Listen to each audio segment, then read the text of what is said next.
ଚୀନର କୁମତଙ୍ଗ ମରୁଭୂମିରେ ଏକ ବିଚିତ୍ର ଦୃଶ୍ୟ ଏବେ ଚର୍ଚ୍ଚା ବିଷୟରେ ହୋଇଛି।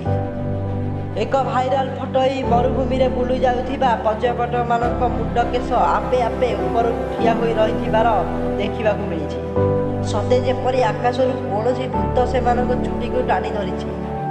ବାସ୍ତବରେ ଏକ ବିରଳ ପ୍ରାକୃତିକ ପ୍ରକ୍ରିୟା ଯୋଗୁଁ ସେମାନଙ୍କର ମୁଣ୍ଡ କେଶ ଠିଆ ହୋଇଯାଇଥିଲା। ସାଧାରଣତଃ ମେଘଖଣ୍ଡରେ ସୃଷ୍ଟି ବିଦ୍ୟୁତ୍ ଚାର୍ଜ ଯୁକ୍ତ କଣିକା ସମୂହର ବିଜୁଳି ଜାତ ହୁଏ।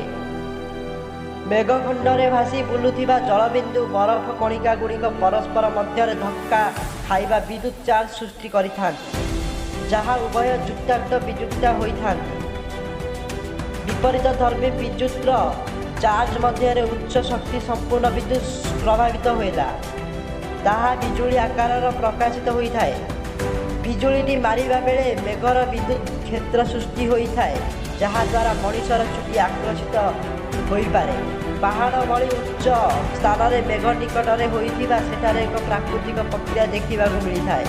ମରୁଭୂମି ବାଲି ପାହାଡ଼ ମଧ୍ୟରେ ଅନୁରୂପ ପ୍ରକ୍ରିୟା ସ୍ୱରୂପ ସ୍ଥିତି ବିଦ୍ୟୁତ୍ର ଚାର୍ଜ ସୃଷ୍ଟି ହୋଇଥାଏ। ତେଣୁ ମରୁଭୂମିରେ ଝଡ଼ ବର୍ଷା ସମୟରେ ଚାର୍ଜ ଯୁକ୍ତ ବିଦ୍ୟୁତ୍ କ୍ଷେତ୍ରକୁ ଗଲେ ମୁଣ୍ଡ ଚୁଟି ଉପରକୁ ଟାଣି ହୋଇଥାଏ। ବଜ୍ରପାତ ଭଳି ଏହି ଉଚ୍ଚମାନର ବିଦ୍ୟୁତ୍ ସ୍ରୋତକୁ ମଧ୍ୟ ଜୀବନ ଚାଲିଯିବାର ଆଶଙ୍କା ବହୁତ ଥାଏ।